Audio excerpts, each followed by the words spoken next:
దేవునికి మహిమ కలుగునుగాక. ప్రభునందు ప్రియమైన దేవుని బిడ్డలారా, అందరికీ ప్రభు అయిన యేసుక్రీస్తు నామంలో శుభాభివందనాలండి. మరొక రోజులోనికి దేవుడు మనల్ని అడుగుపెట్టించాడు. అందుని బట్టి దేవుణ్ణి మనమందరం కలిసి ప్రభుని స్తుతిస్తూ ఘనపరిచే భద్రమైనాం. దేవుని వాక్యము ధ్యానించుకుందాం ముందు చిన్న ప్రార్థన. మహాపరిశుద్ధుడు మహోన్నతుడైన మా దేవ, మా ప్రియ పరలోకపు తండ్రి, మీకు వందనాలు. గడిచిన రాత్రి అంతా కూడా సుఖమైన నిద్రించి మరొక రోజునిచ్చారు, మీకు వందనాలు. ఈ రోజులోకి అడుగుపెట్టించిన విధానం బట్టి ఈ రోజంతా మీరు మాకు తోడేయండి, కృప చూపించండి ప్రభు, బలపరచండి. వాక్యం ద్వారా మాతో మీరు మాట్లాడమని యేసయ్య వారి నామమున ప్రార్థన అడిగి వేడుకొంచున్నాము తండ్రి, ఆమేన్. మంచిది ప్రియులారా, ఈరోజు దేవుని యొక్క తోడుని గురించి కొంతసేపు ధ్యానించాలని ఆశపడుతున్నాను. ఆదికాండము 39వ అధ్యాయము 2వ వచనం. ఆదికాండము 39వ అధ్యాయము 2వ వచనం. యెహోవా యోసేపునకు తోడయుండెను గనుక అతడు వర్ధిల్లుచు తన యజమానుడగు ఆ ఐగుప్తీయుని ఇంట నుండెను. ప్రియులారా, మనము దేవుని దగ్గర నుంచి ఆశీర్వాదాలు లేదా దేవుని దగ్గర నుంచి దీవెనలు, దేవుని దగ్గర నుంచి మేలులు పొందుకోవాలి అని మనం ఆశించే ముందు మొదటిగా మనం చేయవలసిన పని ఏంటంటే, అన్నింటికంటే ఆశీర్వాదంతో కూడుకున్నది, దేవునితో కూడుకున్నది ఏంటంటే దేవుని యొక్క తోడు. దేవుని తోడు మనకు కావాలని మనం ప్రార్థన చేయాలి. ఇప్పుడు కూడా ఆశీర్వాదాల కొరకో లేదా మేలుల కొరకో లేదా రకరకాల వాటి కొరకో మనం పరుగులు తీయడం కాదు, కానీ లేదా రకరకాల వాటి కొరకు మనం దేవుని దగ్గర అడగటం కన్నా దేవుని యొక్క తోడు నాకు కావాలని ప్రార్థన చేయాలి. ఒక వ్యక్తికి దేవుని తోడు ఉంటే ఏ విధంగా తాను ఉన్నత స్థితికి వెళ్తాడో, ఏ విధంగా తన జీవితంలో గొప్ప ఆశీర్వాదం పొందుకుంటాడో, ఏ విధంగా తనకు అన్ని స్థితిలో కూడా, ప్రతికూల పరిస్థితుల్లో అనుకూల పరిస్థితుల్లో దేవుడు ఏ విధంగా తనను బలపరుస్తాడో కూడా యోసేపు జీవితం ద్వారా మనం చూడవచ్చు ప్రియులారా. మీలో చాలామందికి యోసేపు జీవితం కూడా తెలిసి ఉండొచ్చు. మంచిది ప్రియులారా.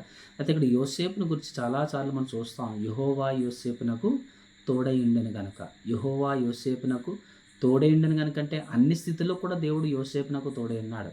ప్రతికూల పరిస్థితుల్లో, అనుకూల పరిస్థితుల్లో, కష్ట పరిస్థితుల్లో, నష్ట పరిస్థితుల్లో, సౌఖ్య పరిస్థితుల్లో, సౌఖ్యంగా ఉన్నప్పుడు, సంతోషంగా ఉన్నప్పుడు, అన్ని స్థితిగతుల్లో కూడా యెహోవా యోసేపునకు తోడే ఉన్నాడు. ఎందుకంటే ప్రియులారా, యోసేపు ఆ విధంగా తన జీవితాన్ని కట్టుకున్నాడు. ఒక వ్యక్తికి దేవుని తోడు ఉండాలంటే దేవునికి ఇష్టడిగా జీవించాలి. దేవుని సంతోషపరిచే బిడ్డగా, దేవుని మహిమపరిచే బిడ్డగా, దేవుని ఘనపరిచే బిడ్డగా, దేవుని ఎదుట పరిశుద్ధ పవిత్రత కలిగి జీవించే ఆ బిడ్డలుగా మనం జీవించబద్దులమై ఉన్నాం. ఎందుకంటే యోసేపు గురించి జాగ్రత్తగా ధ్యానించగలిగితే అనేక మాట మనం చూస్తాం.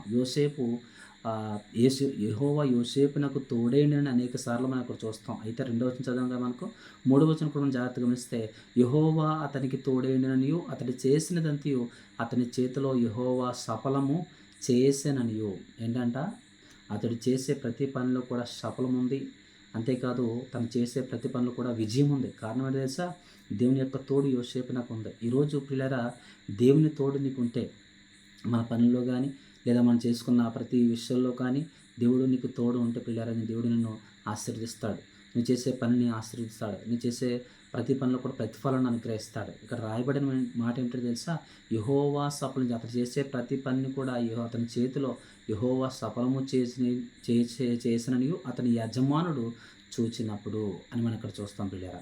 ఈ విధంగా యోసేపునకు దేవుడు తోడై ఉన్నాడు. యోసేపునకు దేవుడు తోడై ఉన్నాడు కనుకే బానిస పిల్లవాడుకున్న యోసేపుని దేవుడు బహుగా ఆశీర్వదించే సందర్భాల్లో లేదా తర్వాత ఆశీర్వాదంగా మనం చూస్తాం. ఒక దానివైపు మనం చూస్తే పిల్లరా, ఈ మధ్యకాలంలో అనేక పరిస్థితులు మనం చూస్తాం. అన్యాయంగా దీని తర్వాత ఇదే జన్మలు చూస్తాం. అన్యాయంగా ఏ తప్పు చేయనప్పుడు కూడా యోసేపుని చెరసాల్లో వేస్తారు. అన్యాయంగా చెరసాల్లో వేసినప్పుడు పిల్లరా, అక్కడ కూడా రాయబడిన మాట ఏంటో తెలుసా మీకు?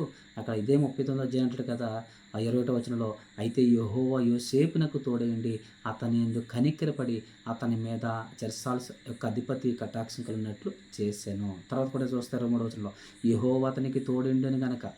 ప్రియులారా, దేవుని యొక్క తోడు యోసేపు కలిగి ఉన్నాడు.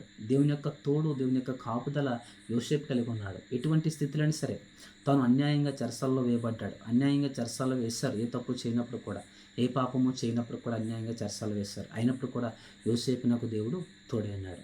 ఈరోజు నేను కూడా అడగవలసింది ఏంటి తెలుసా? దేవుని తోడు కావాలని. దేవుని తోడు, దేవుని కాపుదలను కావాలని అడగాలి. ఆశీర్వాదాలు లేదా మేలులో కాకుండా దీవెనలో అని మనం ప్రార్థన చేయడం కన్నా పిల్లరా, దేవుని యొక్క తోడు కావాలని ప్రార్థన చేయాలి. ఎప్పుడైతే దేవుని యొక్క తోడు కావాలని ప్రార్థన చేస్తావో అన్ని పరిస్థితులు కూడా దేవుని తోడు నీకుంటే వెనకాల ఆశీర్వాదం కానీ దీవెన కానీ నీకు ఏది కావాలని ఏది ఆశిస్తున్నావో దేవుని చిత్త ప్రకారం ప్రతిదీ కూడా దేవుడు మనకు అనుగ్రహిస్తాడు. కనుక మొదటిగా మన ప్రార్థనలు ఎప్పుడు కూడా దేవా నీ తోడు కావాలి ప్రభువా, నీ తోడు లేక నేను ఏది సాధించలేను, ఏది మనం ముందుకు అడుగు వేయలేను ప్రభువా అని మొదటిగా దేవుని తోడు కోసం ప్రార్థన చేయాలి. కుటుంబ వ్యవస్థలో కానివ్వండి, అది ఉద్యోగంలో కానివ్వండి, పనిపాట్లలో కానివ్వండి, ప్రయాణాల్లో కానివ్వండి, ఇలా ప్రతి విషయంలో కూడా దేవా నీ తోడు కావాలి ప్రభువా అని ప్రార్థన చేస్తున్నప్పుడు దేవుడు నీకు తోడే ఉంటాడు. ఎందుకంటే యోసేపుకు తోడైన దేవుడు మనకు కూడా తోడే ఉంటాడు. యోసేపుని అన్యాయంగా తన సహోదరులు అమ్మివేశారు వేరే దేశానికి. అన్యాయంగా అమ్మివేసినప్పుడు కూడా అక్కడ కూడా యోసేపు మరి దేవుని ఎదుట భయభక్తులు కలిగి నీతిగా పరిశుద్ధంగా పవిత్రంగా జీవించాడు. ఈరోజు అక్కడ ఎవరు లేరు, అక్కడ తల్లిదండ్రులు లేరు, తన సహోదరులు లేరు, ఎవరు లేరు. అయినప్పుడు కూడా నా దేవుడు నన్ను చూస్తున్నాడని భయభక్తులతో నీతిగా జీవించాడు. ఈరోజు ఎవరు లేరని ఒకవేళ నీవు భక్తిగా జీవిస్తున్నామో, ఒకవేళ ఎవరైనా చూసినా నా దేవుడు ఎవరైనా చూసినా చూడకపోయినా నా దేవుడు నన్ను చూస్తాడని భయభక్తులతో జీవించాలి. కొంతమంది మనుషులు ఉన్నారని ఒక నీతిగా జీవిస్తారేమో, కానీ యోసేపు అలా కాదు.